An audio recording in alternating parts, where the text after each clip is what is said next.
propose Moatana, Djil Djedid, etc., on va certainement pas être tous d'accord de la manière. Donc comment, dans un premier temps, donner une proposition qui réunit tout le monde pour... voilà. Et la deuxième des choses, enfin, Farid l'a dit à un moment donné, mais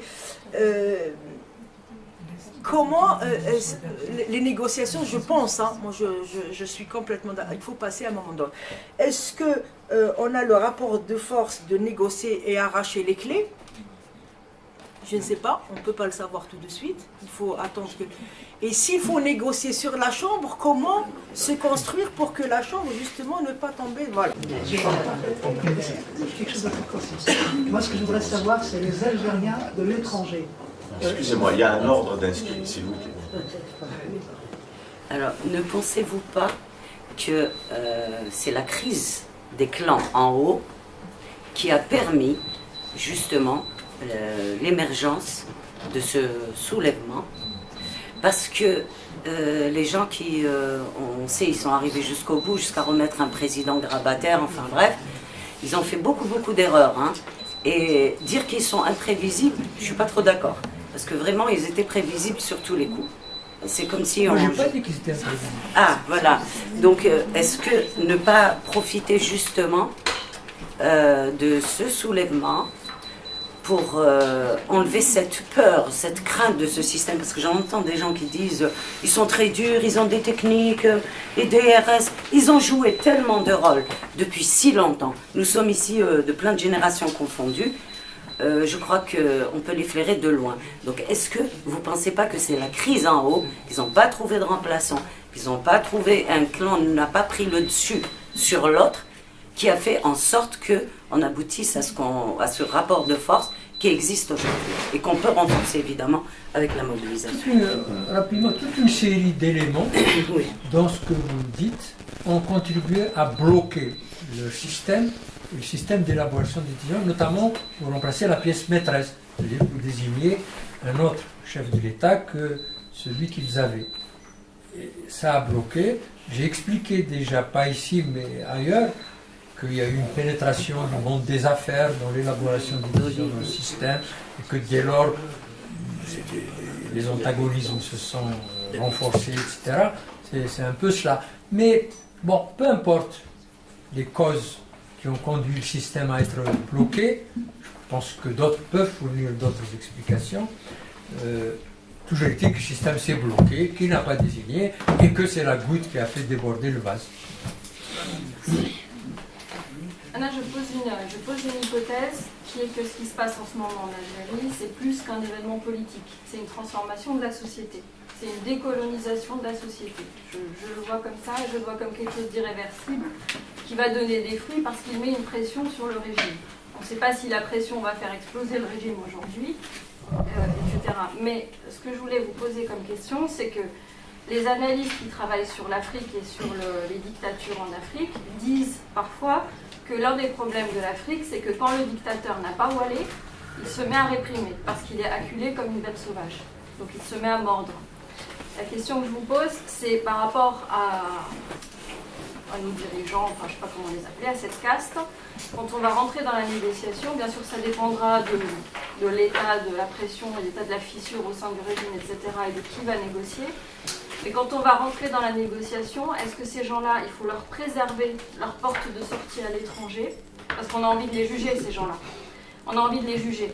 Mais s'ils savent qu'ils vont être jugés, est-ce que ça œuvre en notre défaveur? C'est-à-dire, est-ce que malgré tout, vous pensez qu'il va falloir se résoudre à les laisser partir avec leurs biens mal acquis? Ou est-ce que, au contraire, vous pensez qu'il serait intéressant pour les Algériens de l'étranger, notamment en France, de mettre une pression ici, localement, par rapport à ces biens mal acquis, etc. Je ne sais pas sous quelle forme.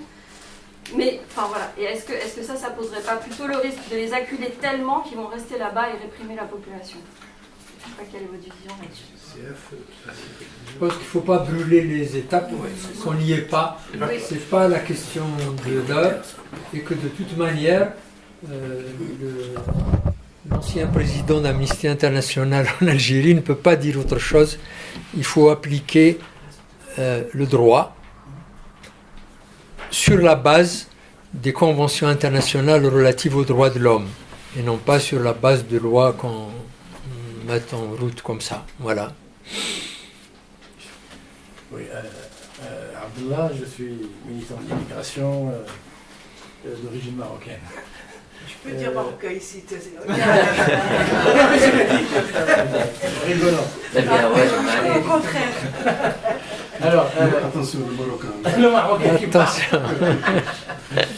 Non, je suis avant tout militant d'immigration. Moi, j'ai été plusieurs fois au Maroc pour les problèmes de défense des droits de l'homme, en Tunisie aussi. Ouais. Et donc, marhaba bik. Non, moi je dis, moi je crois que cette révolution citoyenne, moi je l'appelle une révolution citoyenne actuellement que l'Algérie vit, il y a un certain nombre de, à partir des différentes expériences, notamment la tunisienne, mais dans vraiment tous les mouvements, les révolutions qui se produisent à travers le monde, il y a quand même un certain nombre d'enseignements. Premier enseignement, moi je suis d'accord avec notre ami qui a dit, effectivement, c'est les contradictions au sein du système qui sont fondamentaux. C'est-à-dire, le fait qu'ils n'ont pas réussi à dégager Bouteflika, entre eux déjà, c'est significatif de contradictions fondamentales. Par conséquent, il faut approfondir ces contradictions au sein du système. Et c'est la seule manière de pousser au maximum les acquis sociaux, démocratiques pour l'Algérie. Alors, comment, justement, c'est que la seule manière, à mon avis, qui est vraiment un acquis énorme, c'est que, pour la première fois, on assiste à une révolution véritablement citoyenne parce qu'il y a des millions de gens qui sortent. Et le meilleur acquis, c'est les millions de gens qui sortent actuellement dans les rues, régulièrement, et qui discutent, il y a un air de liberté qui est formidable. Et c'est là le meilleur acquis pour arriver à ce que ce pouvoir, on l'appelle comme on veut, recule, et parce qu'il a des cartes, il peut sortir plusieurs cartes. C'est pas, moi je ne crois pas qu'il va y avoir un changement radical par rapport, parce qu'il y a un peuple qui n'est pas organisé politiquement, et il y a une armée qui, qu'on le veuille ou non, malgré ses contradictions, elle est organisée. Ça veut dire qu'il faut arracher le maximum. Et arracher le maximum, c'est à travers le renforcement de ces descentes massives qui obligent le système à rentrer dans des contradictions lui-même. Et l'espoir serait que, au sein de ce système, parce qu'il y a quand même des militaires qui sont des gens qui sont du côté du peuple, qui peuvent réfléchir autrement que la caste actuelle, et qui peuvent éventuellement répondre d'une façon plus positive aux revendications du peuple algérien. Et moi je crois, il y a aussi une autre chose, il ne faut pas avoir un regard statique sur maintenant, il n'y a pas, c'est vrai, le peuple, il n'a pas de, je dirais, d'élite politique qui peut, mais ça va produire, c'est ça, par définition, les révolutions qui se produisent, ils produisent un certain nombre d'élites et ils recomposent même le visage politique les actuels. Ça veut dire il peut y avoir, et certainement ça va être le cas, on le voit dans, par exemple, c'est étonnant ce qui se passe au Soudan. Soudan, des gens, une femme extraordinaire qui sort de ça, des gens qui arrivent à affronter un régime aussi militaire et qui arrivent à faire reculer ce régime. Ça veut dire qu'il y a une dynamique. Cette dynamique, la chose la plus importante, c'est de ne pas se retrouver vraiment dans des contradictions, comme on dit, au sein du peuple, c'est-à-dire, et que le peuple reste vraiment, sorte régulièrement, massivement, pour que ce système se décompose de lui-même, de l'intérieur. Merci beaucoup. Je vais te redonner après le tour le tel qui n'était pas oublié. Vas-y, Arnaud. Merci, je m'appelle Romad et je suis aussi un membre de l'ACTA. Je vais en plein sur le sujet de la dynamique du rapport de force et mon inquiétude. Alors je vais dire comment je lis la situation d'aujourd'hui. Aujourd'hui, nous sommes, après 5, 6, 7, 8 semaines, on est dans un face-à-face. On est dans un face-à-face où il y a deux camps. Enfin il y a deux camps. Il y a le camp du mouvement populaire, évidemment, qui est massif, qui est unitaire, qui est pacifique, etc. Et puis il y a le camp de l'ancien régime, enfin du régime qui est encore en place. Et juste aujourd'hui, ma source d'inquiétude, et c'est en lien avec la dynamique, pour maintenir la dynamique du mouvement populaire, etc., c'est qu'en face, le camp du régime a sa propre dynamique qu'il est en train de reprendre depuis le 3 avril, depuis, disons, le réglage de l'affaire, de cette contradiction entre quelques clans. Donc c'est une résolution momentanée, mais en tous les cas, il a sa feuille de route. C'est l'application de la Constitution, 90 jours, élection présidentielle, et on repart comme avant. Mais en tous les cas, il a la dynamique que lui permet cette vision. Nous, le camp populaire, nous avons besoin d'une dynamique qui nous permette de rester mobilisés de semaine en semaine avec un cap.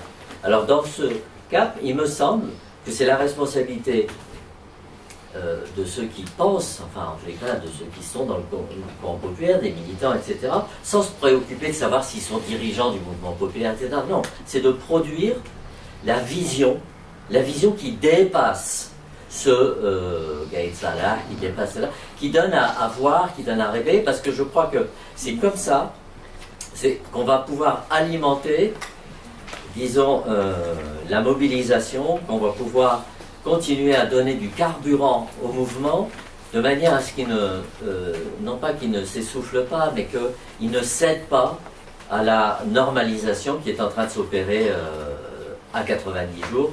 Donc, je dis, et c'est une question pour nous tous, c'était, est-ce que on commettrait une erreur d'anticipation que de dire, commençons à penser le régime de demain, et donnons à rêver, donnons-le à... De la même façon que la révolution de velours en Tchécoslovaquie avait pensé, elle avait d'autres acquis, mais elle avait pensé le régime du post-régime tchèque.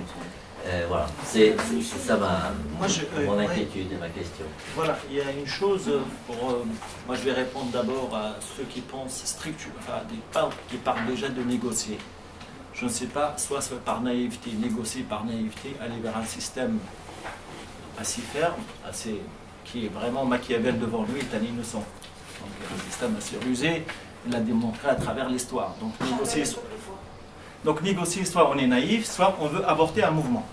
Je vais aller négocier avec un système d'emblée, aujourd'hui, en étant association. Personne n'a dit ça. Non, mais je veux dire. Ah oui, mais il ne faut pas imaginer en disant. Mais je veux dire, je parle des conditions. Donc, on ne négocie pas avec un système maintenant, c'est le mouvement qui va négocier avec le système.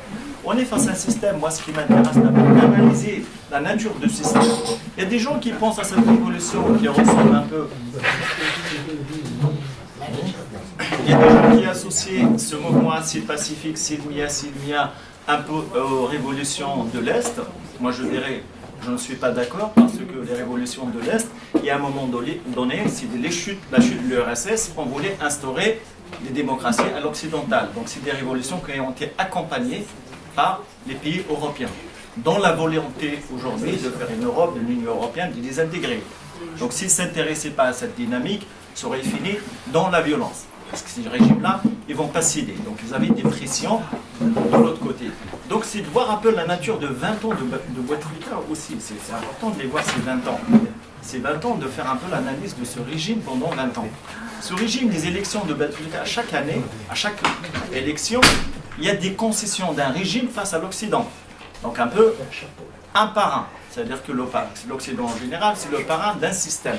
Aujourd'hui, ce qui nous intéresse dans ce côté, la nature du régime, il l'a montré depuis 62, 65, 88, 2001. Donc on a compris que c'est un régime violent. C'est pas un régime qui va... Mais à vous, ça peut revenir, ou là, qu'est-ce que c'est? Laisse-moi finir. Si tu veux. Parce que non, je vais dire.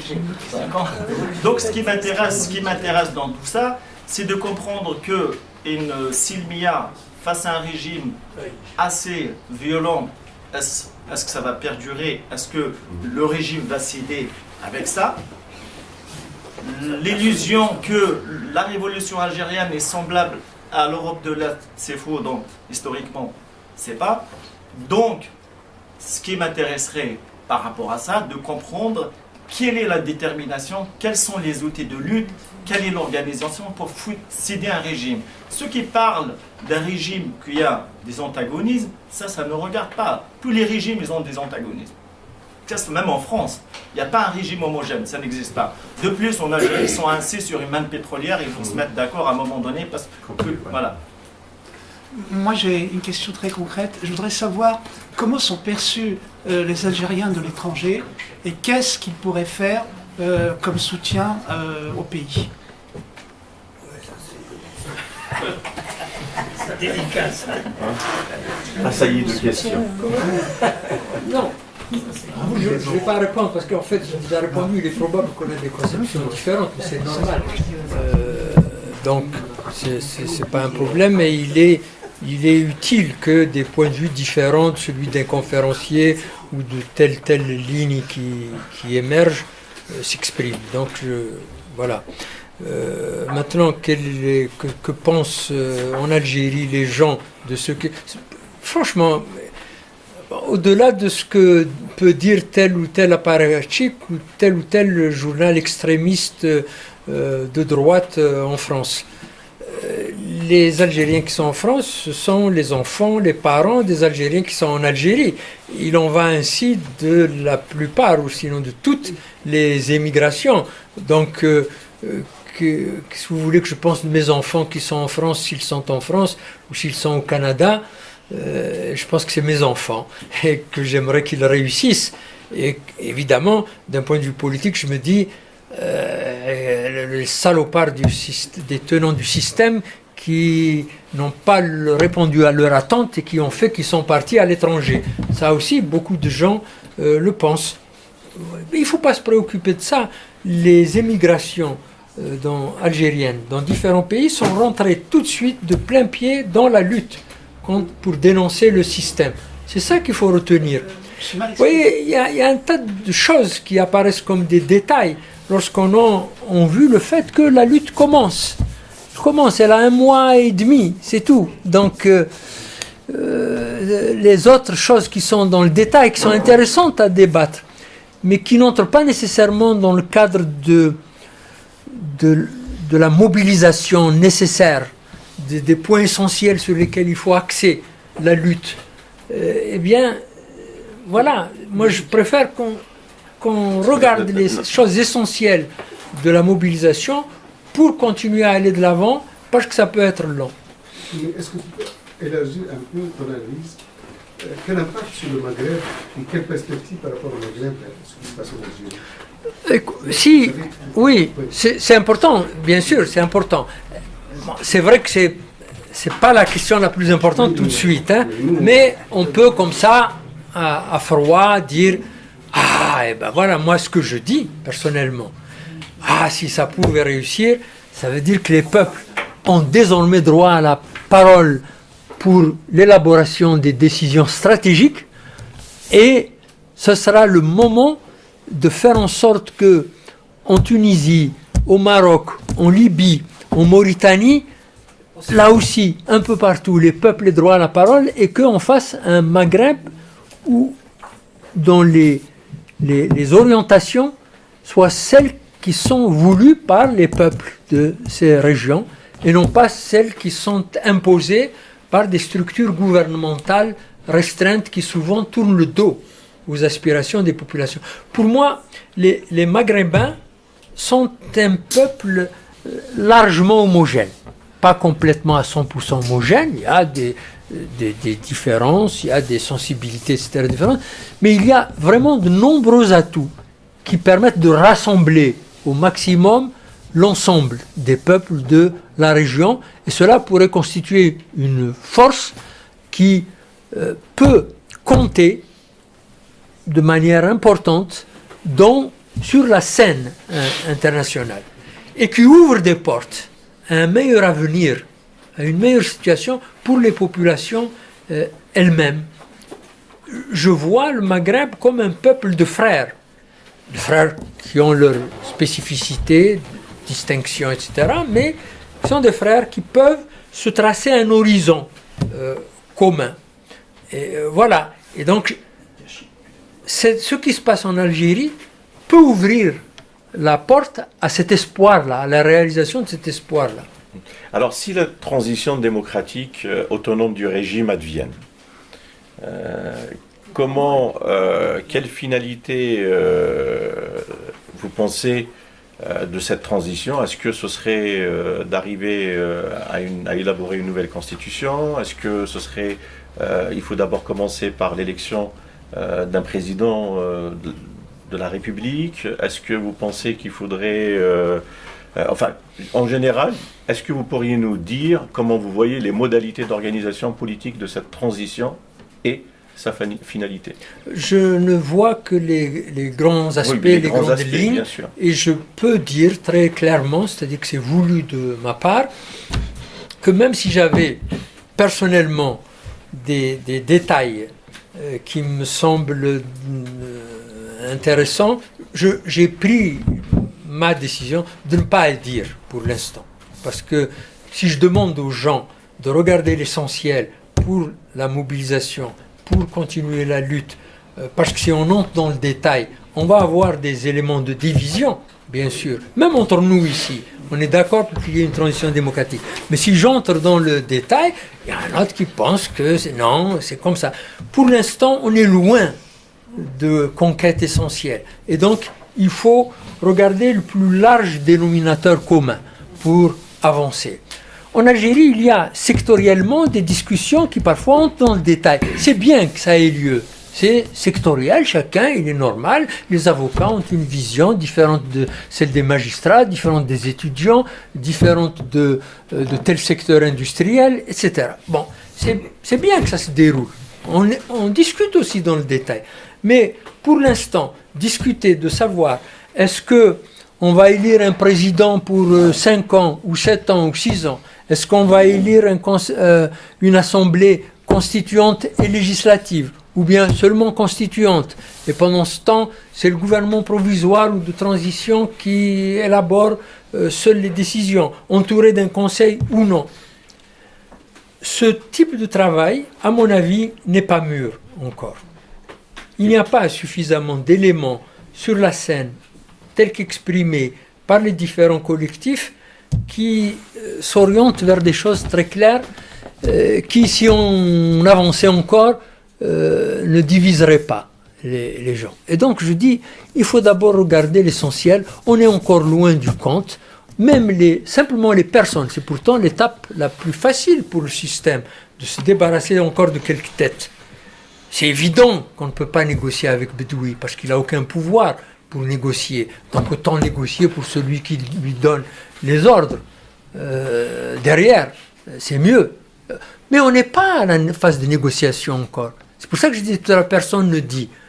J'ai évoqué le terme négociation parce qu'il faut bien, un jour, je disais, un jour ou l'autre, mais je ne sais pas quand, il va bien falloir se mettre à table et dire, bon, on accepte ça, on va là, etc. Alors, quelles seraient les grandes lignes alors? On n'est pas là.